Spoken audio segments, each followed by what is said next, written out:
inheritance. This is the most lengthy chapter and most complicated chapter.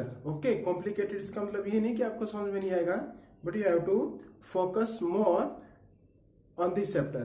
Okay, so molecular basis of inheritance in chapter, or we can say unit 1, 2, 3, 4.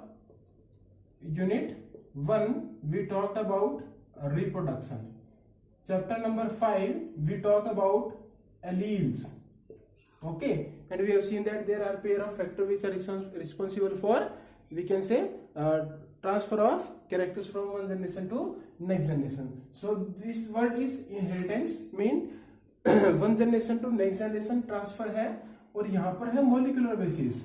तो ये था हमारा reproduction में. यहाँ पर हम बात कर रहे थे by means of gametes. That means inheritance is by mean of gametes. And here we have seen that there are different alleles. Okay, and we have seen that we can say there different factors are there, or we can say genes are there. But we have not studied about the structure of gene and the nature of gene. We only have seen that there are two different kind of allele, and we have give them a, we can say, alphabetically, एक symbolic alphabet के इसमें symbol दिया था कि these are the different allele factor gene could be there. Now here we have to talk about कि what is the molecular basis of gene, or we can say what exactly present in these gametes, or what exactly present in these alleles or factor or genes. तो वो जो jeans है वो हम यहाँ पर पढ़ेंगे कि क्या है, किसके बने हुए हैं. तो ओके, तो मॉलिक्यूलर बेसिस के लिए हमें क्या देखना पड़ेगा कि something is there which transmit the character from one generation to next generation. जैसे मैं बात करूं कि कार्बोहाइड्रेट है, जैसे मैं बात करूं कि प्रोटीन है, जैसे मैं बात करूं कि फैट है, या मैं एक और सब्सटेंस पढ़ा था हमने, nucleic acid. If you talk about carbohydrate तो वी कैन से ये हमें एनर्जी देते हैं. If you talk about protein हम ये कह सकते हैं कि एंजाइम्स बनाते हैं. If you talk about fat तो हम ये कह सकते हैं कि मेम्ब्रेन बनाते हैं. Okay, but there is another class of biomolecule that is known as nucleic acid, and this nucleic acid is actually genetic material है. यानी कि जो हम मॉलिक्यूलर की बात कर रहे हैं वो मॉलिक्यूल्स क्या है, they are nucleic acids. Okay, and there are two type of nucleic acid. One is DNA and other is RNA.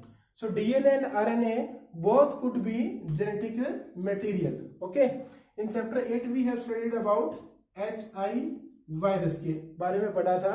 We have seen that genetic material in HI virus is RNA.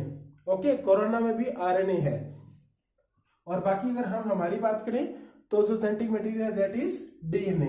Then what is this DNA, what is this RNA, how they inherited character from next one generation to next generation, what do you mean by this gene, and what is the structure of gene, and how they synthesize from one form to another form. ये सारी चीजें हम इस chapter के अंदर देखेंगे. Clear है? Now see gene. What is gene? In previous classes we have studied that gene is the functional segment of a DNA. That means we can say this is the double helical structure of DNA. तो इसका कोई भी part है that is functional, that is known as gene. तो इस DNA पे बहुत सारे genes हो सकते हैं. we'll discuss later in this chapter. तो वो क्या है, that means what is the functional part or what is the function of that gene. तो क्या कह रहा है कि gene क्या है, a segment of DNA that contains, क्या होती है उसमें, information required for synthesis of functional biological product. That means एक ऐसा सेगमेंट जिसमें ऐसी इंफॉर्मेशन हो जो रिक्वायर्ड हो फॉर फंक्शनल बायोलॉजिकल प्रोडक्ट. अब वो फंक्शनल बायोलॉजिकल प्रोडक्ट क्या है, तो वो आरएनए हो सकता है और वो क्या हो सकता है, प्रोटीन हो सकता है. ओके, तो उसको हम बोलते हैं जीन. दैट मीन्स एक ऐसा सेगमेंट डीएनए का जो कोई फंक्शनल बायोलॉजिकल प्रोडक्ट बनाता हो, आरएनए और protein, that is known as gene. Clear है? इफ यू रिमेंबर हमने देखा था कि डीएनए होता है, डीएनए से आरएनए बनता है, आरएनए से प्रोटीन बनता है, प्रोटीन से एंजाइम बनता है, तो एंजाइम से सारी रिएक्शन होती है। Now if we divide the nucleic acid in general in we can say two class, one is DNA and other is RNA. तो अलग अलग इनके रोल क्या है? तो जो डीएनए है वो एक्ट करता है एज जेनेटिक मटेरियल, क्लियर है। RNA also can genetic material but only in some viruses, only in some viruses. तो जो आरएनए है वो बहुत सारे रोल प्ले करता है यहाँ पर।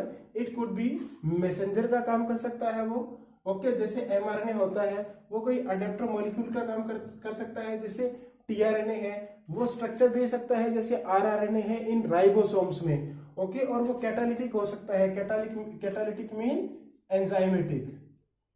तो that is 23S rRNA in bacteria. तो ये सारे क्या है? मैसेंजर, एडेप्टर, स्ट्रक्चरल, कैटालिटिक, ये सारे क्या मतलब इनका, that we will discuss in detail.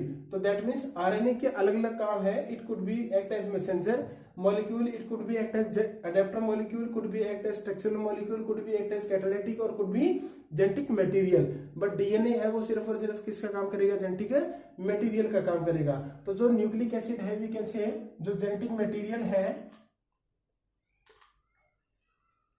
वो डीएनए भी हो सकता है और वो आरएनए भी हो सकता है, but RNA only found in some of viruses only, clear है। तो ये ध्यान रखना है, ये मैं क्वेश्चन पूछता हूं एग्जाम में कि what are the different role of RNA. तो messenger, adapter, structure, catalytic, genetic material and some viruses में क्या है? ये जेनेटिक मटेरियल का काम करता है, क्लियर है। एक इसको ध्यान से करना है। And see this definition again, segment of DNA molecule contain information for required for synthesis of functional biological product. वो क्या हो सकता है? आरएनए या प्रोटीन। आरएनए बन गया तो आरएनए से प्रोटीन बनेगा, क्लियर है। उसको हम क्या बोलते हैं?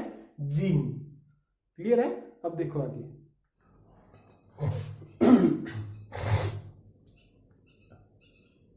Now see DNA. DNA is long polymer of polynucleotides. Class 11 में भी हमने बायोमोलिक्यूल में पढ़ा था polynucleotide, that means many nucleotides जो लॉन्ग है वो चेन है। So long polymer of polynucleotide. अब क्या है कि we have a particular length of DNA or the gene or the genome